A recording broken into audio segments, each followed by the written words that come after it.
नमस्कार, मनी गुरु की इस खास पेशकश में आप सभी का स्वागत है। मैं हूं स्वाति रायना। ईपीएफओ ने अपने नियमों में बदलाव करते हुए पहली बार घर खरीदारों को तोहफा दिया है। अब जो पीएफ के निकासी के नियम है उसमें कुछ बदलाव करते हुए आप खाता खोलने के 3 साल के अंदर घर की खरीदारी के लिए, डाउन पेमेंट के लिए, ईएमआई भरने के लिए 90% तक रकम को निकाल सकते हैं। पहले शर्त 5 साल की थी, लेकिन इससे फायदा क्या होगा?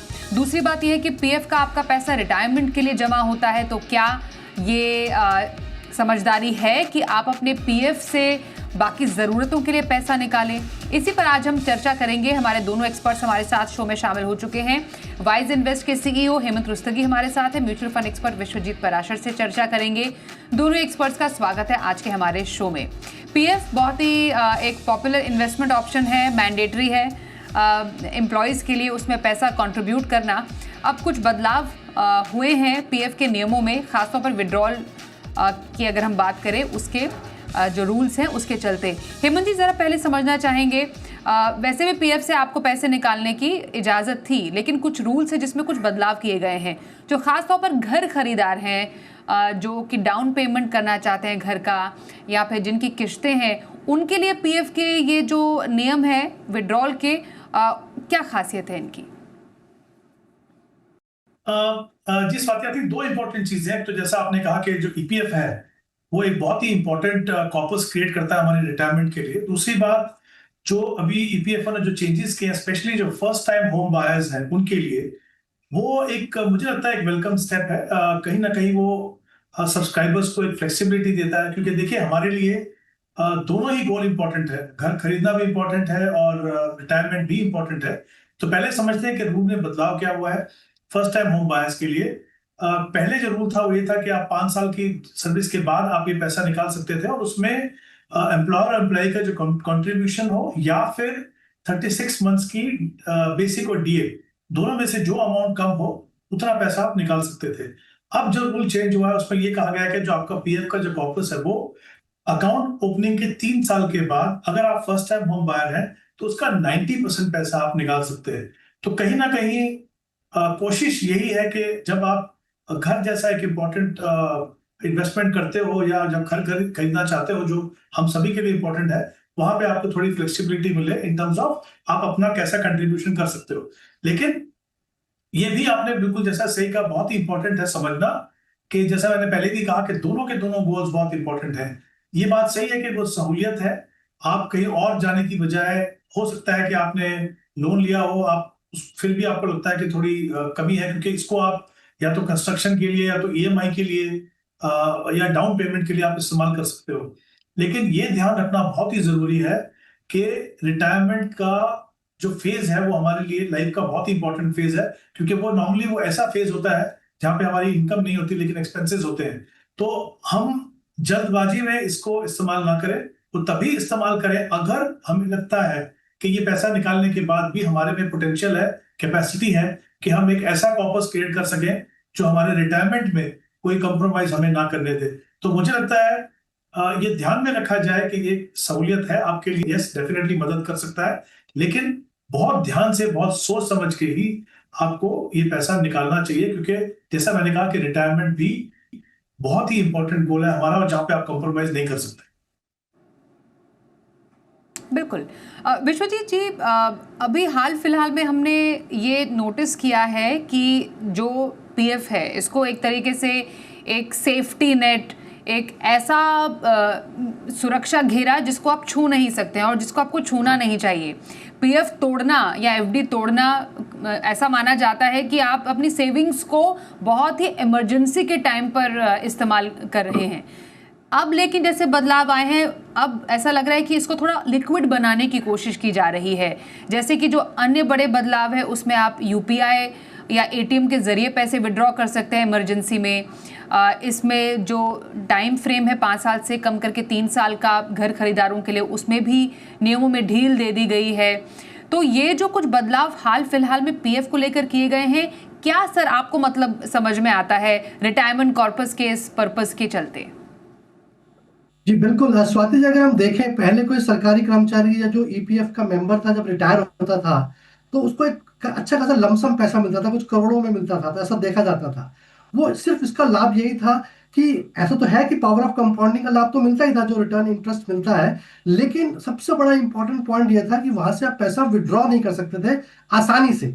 तो वो एक बड़ा कॉर्पस बन जाता था, और एक रिटायरमेंट जो हमारे जैसे देश में जहाँ पे गवर्नमेंट सिक्योरिटी नहीं है रिटायरमेंट के बाद, तो कहीं ना कहीं ये गोल जो है बहुत लोग उसको हल्के में लेते हैं और इम्पोर्टेंस नहीं देते। तो मेरे हिसाब से आपको बहुत सोच समझ के ये पैसा निकालना चाहिए। हेमंत जी भी कह रहे थे, तभी इंपॉर्टेंट है कि अगर ये लास्ट रिजॉर्ट है, ये पैसा आप तभी निकालें कि मान लीजिए आपको पर्सनल लोन लेना पड़ रहा है, बहुत ज्यादा ब्याज देना पड़ रहा है, या अगर आप यंग इन्वेस्टर हैं, यंग है, 3 साल ही हुए आपकी जॉब को, तो शायद आप एक बार को चांस लें। मगर अगर आप 40-50 साल की उम्र के हैं और कहीं आपने ये पैसा विड्रॉ कर दिया, तो आपका पूरा रिटायरमेंट हिल सकता है। जैसे कि आपने बागबान जैसी पिक्चर देखी थी, अमिताभ बच्चन जैसे, तो कहीं ना कहीं आप ऐसे किसी और पे निर्भर ना हो जाए। तो बहुत जरूरी है कि आप अपने रिटायरमेंट गोल को बिल्कुल ध्यान दें। ये पैसा तभी विड्रॉ करें जब अत्यधिक जरूरत हो और इमरजेंसी में आपके पास कुछ और कोई ऑप्शन ना हो, या आपको बहुत हाई इंटरेस्ट में पैसा लेना पड़ रहा है, तभी लें। और कोशिश करें कम से कम लें, क्योंकि ये भी है कि आप लमसम के लिए अगर आप ले भी रहे हैं पैसा, तो आपको कहीं ना कहीं कोशिश करनी है कि रिटायरमेंट के लिए कोई एसआईपी शुरू करें या वीपीएफ में पैसा डालते रहें, क्योंकि रिटायरमेंट को आप कॉम्प्रोमाइज ना करें। ये पैसा तभी लें अगर आपको लगता है कि और कोई विकल्प नहीं समझ में आ रहा है, तभी ऐसा लें। इसका लालच में ना रहे कि पैसा निकल रहा है। 1 लाख रुपए आप निकाल सकते हैं एटीएम से, लिक्विडिटी है, आपका पैसा है, आप मालिक हैं, पर चॉइस भी आपकी है, क्योंकि रिटायर भी आप ही होंगे। और वो 30-40 साल जब आपके पास कोई इनकम नहीं होगी, तो ये पैसा आपके बहुत इंपॉर्टेंट है, बहुत काम आने वाला है। तो बहुत सोच समझ के ही ये पैसा निकालना चाहिए। बिल्कुल। तो क्योंकि एंड ऑफ द डे इसका पर्पस क्या है? पर्पस ये है कि रिटायरमेंट पर आपको एक अच्छी खासी रकम मिल जाए। ये पीएफ में जो कंट्रीब्यूशन जाता है उसका एक बहुत बड़ा पर्पस होता है। आपके लिए टैक्स के बेनिफिट्स भी होते हैं। हेमंत जी, अगर हम ऐसे बेनिफिट्स को समझें, क्योंकि अगर मानिए 3 साल 5 साल से कम करके 3 साल की ढील भी दे दी, तो कितना ही आपका कंट्रीब्यूशन इसमें इकट्ठा होगा?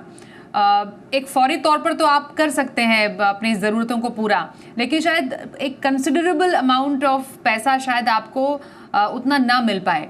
तो अगर मानिए, क्योंकि घर खरीदारों के लिए, उनके लिए ही अगर ज़्यादा ये फ़ायदेमंद है, तो एक दो ऑप्शंस भी बता दीजिए कि अगर घर खरीदने के लिए या उसकी मरम्मत के लिए पैसे अगर आपको चाहिए, तो और ऑप्शंस क्या हो सकते हैं?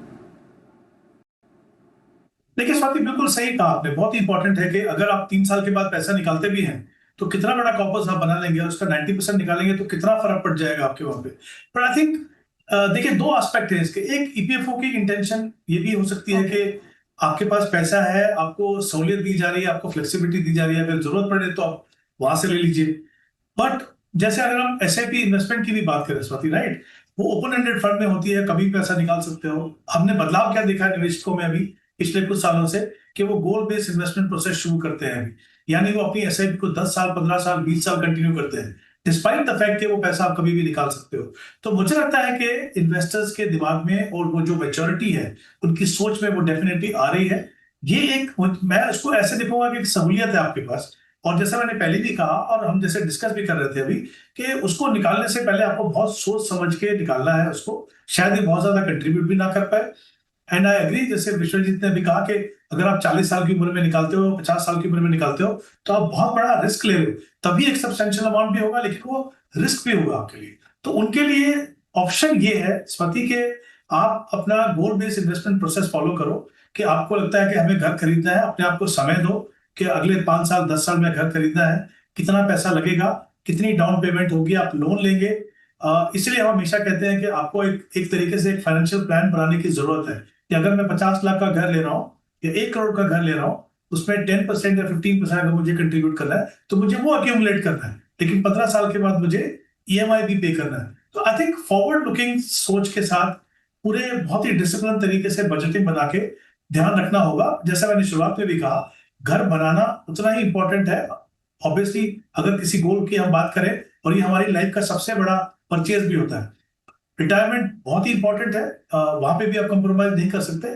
तो आई थिंक हर एक गोल के लिए, इंक्लूडिंग घर खरीदने के लिए, अगर आपको जरूरत है तो आपको अपने आप को एक समय देना पड़ेगा। उस हिसाब से प्लान की। जल्दबाजी में जब इतनी बड़ी परचेज करेंगे, तो फिर कहीं ना कहीं आपको फाइनेंशियली डिफिकल्टीज हो सकती हैं। तो बिल्कुल सुविधा आपके लिए जरूर है, पर सोच समझकर इस सुविधा का इस्तेमाल आप करें। आइए अब सबसे पहले दर्शक से भी बात कर लेते हैं। हमारे साथ शो में शामिल हो चुके हैं वीपी सक्सेना जी। स्वागत करते हैं सर आपका हमारे शो में। आप अपना पोर्टफोलियो आपने हमें भेजा, कुछ आपकी इन्वेस्टमेंट्स चल रही हैं, थोड़ा डिटेल दीजिए। ये तो आपकी उम्र कितनी है और कब तक के लिए आपने इन्वेस्टमेंट का प्लान बनाया है?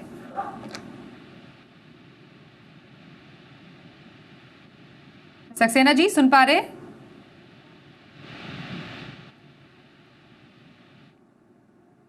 ओके, दर्शक से एक बार फिर से हम कांटेक्ट करते हैं। मीनवाइल इनका सवाल हमारे पास है। हेमंत जी, आप जरा इनका पोर्टफोलियो रीड कीजिएगा। 3,000 रुपए तक की एसआईपी अभी ये कर रहे हैं। पोर्टफोलियो वैल्यू अराउंड 30 लाख की इनकी बन चुकी है। फंड्स जो उन्होंने दिए हैं वो एक ही फंड में निप्पॉन इंडिया ग्रोथ में 3,000 की एसआईपी की है। एसडब्ल्यूपी से कितना ये अमाउंट निकाल सकते हैं जिससे इनको टैक्स न देना पड़े लॉन्ग टर्म का? और बैलेंस एडवांटेज फंड को भी लेकर थोड़ा सा ये सलाह चाह रहे हैं। इनके सवाल को देखकर लग रहा है कि मोस्टली शायद ये सीनियर सिटीजन है या फिर अपने लेट 50s में शायद हैं। तो सक्सेना सर को जरा हेमंत जी आप राय दें कि क्या इनके लिए सही तरीका होगा? जी स्वाति, अधिक जैसा आपने बिल्कुल ठीक कहा, 3,000 की इन्वेस्टमेंट है कि एसआईपी से। और जैसा उन्होंने बताया कि वो निप्पॉन इंडिया ग्रोथ फंड में इन्वेस्ट कर रहे हैं। ये काफी अच्छा फंड है, काफी लंबा ट्रैक रिकॉर्ड है, इन्वेस्टर्स ने काफी रिटर्न बनाया है इस फंड के अंदर। तो आई एम श्योर इनके रिटर्न जो है पिछले 15 साल में काफी अच्छे रहे होंगे। अब जैसा इन्होंने कहा कि इनकी इंटेंट ये है कि वो एसडब्ल्यूपी से कितना पैसा निकाले कि उनको टैक्स ना लगे, अगर ये इंटेंट है तो एक चीज आपको ध्यान रखनी है कि क्योंकि ये इक्विटी फंड है और अगर मैं ये मान के चलूं कि इनकी और कोई इन्वेस्टमेंट नहीं है जो उसको रिडीम करे, तो 1.25 लाख तक 1.25 लाख तक जो कैपिटल गेन है उसके ऊपर आपको टैक्स नहीं पे करना है। टैक्स इंसिडेंस वो डिपेंड करेगा क्योंकि आप हर महीने जब पैसा निकालेंगे तो जो रिडम्पशन जो एनएवी होगी उसके ऊपर डिपेंड करेगा। स्टार्ट एनएवी तो हमको पता है, और यहाँ भी क्योंकि एसआईपी से इन्वेस्ट कर रहे हैं तो वो भी एक चेंज होती गई है over a period of time. तो बेसिकली मेरा ये मानना है कि जब आप एसडब्ल्यूपी करते हैं तो आपको 5 या 6% पैसा निकालना चाहिए अगर आपकी इंटेंट रेगुलर इनकम जनरेट करने की। उससे फायदा ये होगा, टैक्स इंसिडेंस कम होगा और आप अपने आप को अपॉर्चुनिटी देंगे कि आपका जो पैसा है वो आगे जाके ग्रो भी करता रहे और कहीं ना कहीं आपको इन्फ्लेशन को बीट करने में मदद करेगा। तो मेरा ये मानना है, क्योंकि मेरे पास वो एनएवी के नंबर्स नहीं है, बट मैं ब्रॉडली कह सकता हूँ ये मानते हुए कि 1.25 लाख का 1.25 लाख पूरा का पूरा इस फंड में अगर आप इस्तेमाल करेंगे तो बहुत ज्यादा टैक्स इंसिडेंस नहीं होगा। अगर आप 5 या 6% निकालेंगे तो, या फिर हो सकता है कोई टैक्स ना भी लगे। तो एक तो ये इंपॉर्टेंट चीज है, और आई थिंक एसडब्ल्यूपी बहुत ही एक टैक्स एफिशिएंट और सही तरीका है वहां से पैसा निकालने के लिए और रेगुलर इनकम के लिए। बैलेंस एडवांटेज फंड का जहां तक सवाल है, बहुत ही अच्छी कैटेगरी है उन निवेशकों के लिए जिनके पास बहुत लंबा समय ना हो या वो ऐसे फंड में इन्वेस्ट करना चाहते हैं जहां पे पूरा पैसा इक्विटी में ना जाए और इक्विटी की एलोकेशन मार्केट के लेवल के हिसाब से कम या ज्यादा होती रहे। और ये एक सबसे बड़ी खासियत है बैलेंस एडवांटेज फंड की। और सबसे अच्छी बात यह है कि इसमें टैक्सेशन जो है वो इक्विटी फंड्स का होता है, यानी 1 साल के बाद निकालेंगे तो 12.5% और 1 साल से कम निकालेंगे तो 20%। तो बहुत ही अच्छी एक इन्वेस्टमेंट ऑप्शन है अगर आपको, जैसे मैंने कहा, समय नहीं है या फिर आपको पूरा पैसा इक्विटी में नहीं लगाना है, तो ये बहुत ही अच्छी ऑप्शन है इन्वेस्टर्स के लिए। ओके, तो वीपी सक्सेना जी, होपफुली आपने हम अपना पोर्टफोलियो पर राय सुनी। हेमंत जी की तरफ से कुछ आपको सजेशंस दिए हैं, उस पर जरूर गौर कीजिएगा। कृति आनंद अगले कॉलर हमारे साथ हैं, उनसे बात करें। नमस्कार, पूछिए अपना सवाल। मेरे पास ना पोर्टफोलियो मैं अपना एक्सप्लेन कर रहा हूँ। मेरे पास ना मोतीलाल ओसवाल की मिड कैप है, 5,000 पर मंथ कर रहा हूँ, और एसबीआई का स्मॉल कैप है, उसमें भी करीब 5,000 पर मंथ कर रहा हूँ।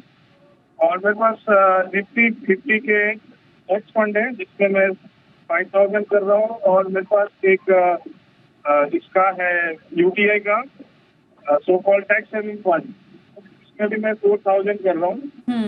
और मेरे पास अभी टोटल कॉर्पस 12 लाख के आसपास है। तो क्या सजेस्ट करते हैं, मुझे कंटिन्यू करना चाहिए या फिर उसको लुक आउट करिए? मेरा time horizon about 15 year plus है, रिटायरमेंट प्लान है एक तरह से, और मैं अभी 42 ईयर्स का हूँ। अच्छा, रिटायरमेंट प्लान, अच्छा 42 रिटायरमेंट। तो मतलब टोटल एसआईपी आप मुझे बता दीजिए, टोटल एसआईपी आप फंड्स में कितनी कर रहे हैं अभी? मैं टोटल अभी मैं 4 कर रहा हूँ और टोटल अमाउंट कर रहा हूँ अबाउट 4 एसआईपीज, 22,000। अच्छा 22,000, क्योंकि आपने जो इन्फॉर्मेशन दी थी थोड़ा सा आपने कम बताया है, उसमें हो सकता है आपने और फंड्स बाद में ऐड किए हो। 22,000 की टोटल एसआईपी है और कुछ एक मुश्त निवेश भी चल रहा है, लमसम भी पैसा डाल रहे हो? मैम जब मार्केट डाउन होता है तो फिर उसमें कर देता हूँ। तो अच्छा। वैसे तो एसआईपी है बट लमसम भी ठीक करता है। रहता हूँ बीच बीच में जब डाउन है। बस लमसम इससे तो पैसा डालते रहते हैं, ठीक है। Okay fine. विश्वजीत जी कैसा लग रहा है? थोड़ा इन्फॉर्मेशन थोड़ा एडिशनल उन्होंने दी है अपने पोर्टफोलियो से जुड़ी हुई। अब बताइए सर क्या सजेशन रहेगा? जी बिल्कुल आनंद साहब, बहुत अच्छी स्ट्रैटेजी है। जब भी आप मार्केट फॉल होता है तो निवेश करते हैं लमसम, बहुत अच्छी बात है। और 22,000 की एसआईपी भी कर रहे हैं। तो जो आपका गोल है, आपने 4 करोड़ का लक्ष्य रखा था, तो 26,000 रुपए की एसआईपी अगर आप करते हैं, अभी आप 22 की कर रहे हैं, अगर 4,000 की और बढ़ा दें और 10% का आप स्टेप अप करते रहें, तो जो आपने लक्ष्य रखा है आप 4 करोड़ के लक्ष्य तक वहां पे पहुंच जाएंगे। 18 साल का आपने लक्ष्य रखा है, 42 वर्ष की आपकी उम्र है, तो मेरे हिसाब से बिल्कुल ठीक लक्ष्य रखा है आपने। तो 4 करोड़ का लक्ष्य आप पहुंच सकते हैं। केवल 10% का स्टेप अप करना है आपको हर वर्ष, और 4,000 की एसआईपी आप और बढ़ा लें। तो यहाँ तक गणित तो आपका बिल्कुल ठीक है। फंड्स देखें तो फंड्स भी आपने जो बदलाव किए काफी अच्छे हैं। मोतीलाल ओसवाल का मिड कैप भी अच्छा है, मेराई का लार्जर मिड कैप मुझे नजर आ रहा है, एसबीआई का स्मॉल कैप भी है।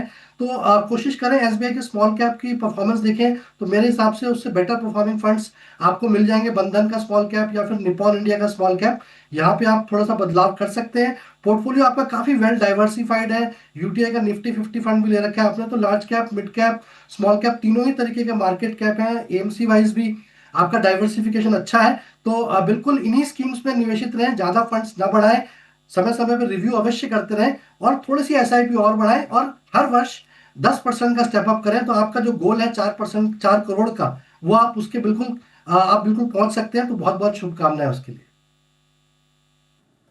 ओके तो ये रही आपके लिए कुछ बदलाव की सलाह आपके पोर्टफोलियो में। All the very best. बस एक छोटा ब्रेक लेते हैं, ब्रेक के बाद कुछ और दर्शकों से करेंगे बातचीत, हमारे एक्सपर्ट्स रहेंगे साथ। देखते रहिए मनी गुरु।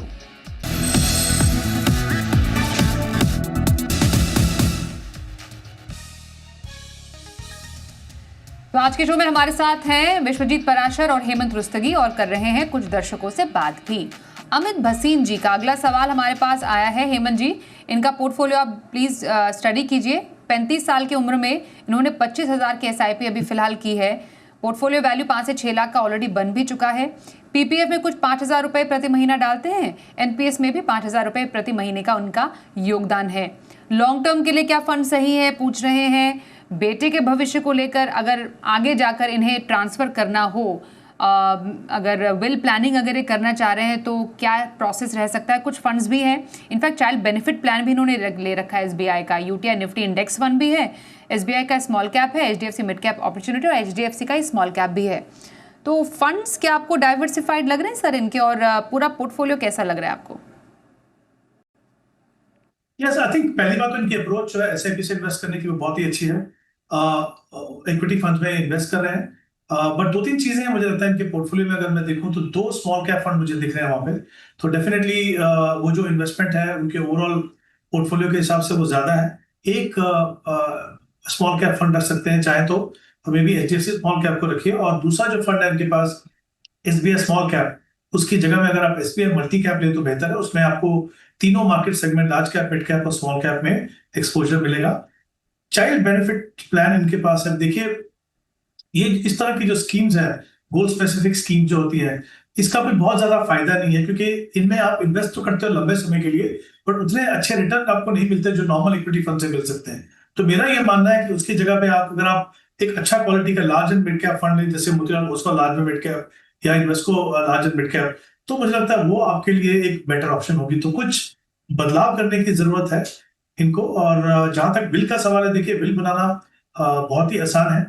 आप एक प्लेन पेपर पे भी बना सकते हैं अगर आप चाहें तो, लेकिन जब भी बनाए तो डिटेल्स दीजिए उसके अंदर सारी, और कोशिश कीजिए कि उसको आप रजिस्टर करा सकें। रजिस्टर कराने का फायदा ये होता है कि उसको कोई भी डिस्प्यूट नहीं आता है बाद में कि आपकी मेंटल कंडीशन बनाने के समय पे कैसी थी, क्या प्रेशराइज किए गए थे। तो आई थिंक कुछ चीजें जो बाद में आपको परेशान कर सकती हैं वो नहीं होती है। हालांकि ये कंपल्सरी नहीं है, लेकिन मुझे लगता है विल अगर आप रजिस्टर करें तो हमेशा अच्छा होगा, और विल बनाना हमेशा एडवाइजेबल है। बिल्कुल। तो अमित जी आपके लिए कुछ राय है, कुछ एकदम प्रेशियस जो एडवाइस है वो आपको हेमंत जी ने दी है। अगला सवाल हमारे पास सौरभ जी का आया है। विश्वजीत जी 27 साल की उम्र में ये इन्वेस्ट करें, 41,000 के SIP इनकी चल रही है, जो कि बहुत ही अच्छी बात है। 20 साल का टारगेट इन्होंने सेट कर लिया है अपने 20s में ही। 5 करोड़ का टारगेट भी है। कुछ फंड्स हैं जिसमें पराग पारिक फ्लेक्सी कैप रखा हुआ है, HDFC का ही फ्लेक्सी कैप और HDFC का मिड कैप अपॉर्चुनिटीज फंड भी है। एक बैंकिंग फंड भी है इनके पास SBI का, और SBI का ही इनके पास अपॉर्चुनिटीज फंड है। एक और इनका थीमेटिक सेक्टोरल फंड इन्होंने अपने पोर्टफोलियो में शामिल किया है। बताइए सर, कैसा लग रहा है पोर्टफोलियो? देखिए, सबसे पहले तो स्वाति जी, मैं थोड़ा जेलस फील कर रहा हूँ क्योंकि 27 साल में 41,000 की SIP शुरू करी जा सकती है, तो बहुत अच्छा कॉर्पस बना सकता है, जो मैंने शायद मिस किया होगा। तो बहुत अच्छी बात है, शुरुआत बहुत अच्छी है सौरभ जी। आपका ओवरऑल पोर्टफोलियो अगर देखें तो थोड़ा सा रिस्की है, क्योंकि आपने 2 सेक्टोरल फंड्स ले रखे हैं जहाँ पे टाइमिंग का बहुत इंपॉर्टेंट रोल होता है, थोड़े साइक्लिकल होते हैं नेचर में, तो कहीं ना कहीं ये थोड़ा सा रिस्क बढ़ा देते हैं पोर्टफोलियो में। तो आप अगर देखें, पहले एक बैलेंस पोर्टफोलियो बनाएं जिसमें कि large cap, mid cap, small cap तीनों हो। उसके बाद अगर आप चाहें तो सेक्टोरल फंड्स को ऐड कर सकते हैं अपने रिस्क प्रोफाइल को कंसिडर करते हुए।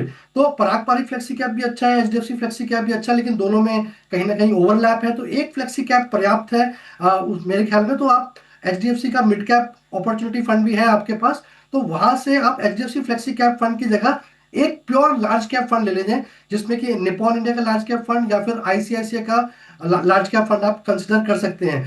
और इसके अलावा जो 2 सेक्टोरल फंड्स हैं, वहां पे अगर आपको लगता है कि बैंकिंग में थोड़ा सा आपको लगता है कि उछाल अभी और आएगा, मुझे भी ऐसा लगता है, क्योंकि कुछ रिफॉर्म्स आने बाकी हैं, लेकिन टाइमिंग का बहुत इंपॉर्टेंट रोल है, तो आपको बहुत नजर रखनी पड़ेगी, पैनी नजर रखनी पड़ेगी, कहीं ऐसा ना हो कि आप मिस कर जाए। निकलने, एग्जिट करना बहुत इंपॉर्टेंट होता है जब आपको लगे कि आपने एक सेक्टोरल फंड में निवेश किया है। तो थोड़े समय के लिए आप रह सकते हैं, बट मेरे हिसाब से SBI टेक्नोलॉजी अपॉर्चुनिटी फंड से निकलकर आप एक प्योर स्मॉल कैप फंड लें, जिसमें कि निप्पॉन इंडिया का स्मॉल कैप या फिर बंधन का स्मॉल कैप आप कंसिडर कर सकते हैं। और जब आपको बैंकिंग एंड फाइनेंशियल सर्विसेज से आपको लगे कि यहाँ से भी निकलने का समय है, अच्छा समय है, तो आप इसकी जगह एक कॉन्ट्रा फंड या फिर वैल्यू स्टाइल फंड कंसिडर कर सकते हैं, ताकि आपके पोर्टफोलियो में डिफरेंट इन्वेस्टमेंट स्टाइल भी हो जाए, large cap, mid cap, small cap भी हो जाए, और इसमें डाइवर्सिफिकेशन से आपका रिस्क भी काफी कम हो जाता है। जो SIP है, जो आपने गोल रखा है, अगर गणित देखें तो 41,000 की SIP से आप करीब करीब 4 करोड़ रुपया बना सकते हैं 20 वर्ष में। तो ये बहुत अच्छा पोटेंशियल है, लेकिन आपका गोल जो है 5 करोड़ का है। तो मेरे हिसाब से अगर आप 10,000 रुपए की SIP और इंक्रीज कर दें, जिन फंड्स में मैंने बताया उसमें भी ऐड कर सकते हैं, तो आप 5 करोड़ के लक्ष्य तक आराम से पहुंच सकते हैं। और अगर 10,000 इकट्ठा नहीं करना चाहते तो कोशिश करें हर साल स्टेप अप करें। मेरे हिसाब से, क्योंकि आपकी एज आपकी तरफ है और एक आने वाले समय में आप एक पावर ऑफ कंपाउंडिंग का अगर आप पूरा लाभ लेना चाहते हैं, तो जितना स्टेप अप करेंगे उतना बड़ा कॉर्पस आप 15-20 साल में बना पाएंगे। तो बहुत बहुत शुभकामनाएं उसके लिए सौरभ जी। तो ये रही आपके लिए सलाह सौरभ जी, आपके पोर्टफोलियो को लेकर। धन्यवाद करेंगे दोनों ही एक्सपर्ट्स का इस शो में शामिल होने के लिए, हेमंत जी और Vishwajeet ji, thank you so much. Money Guru में बस इतना ही, वक्त एक ब्रेक का है, देखते रहिए जी बिजनेस।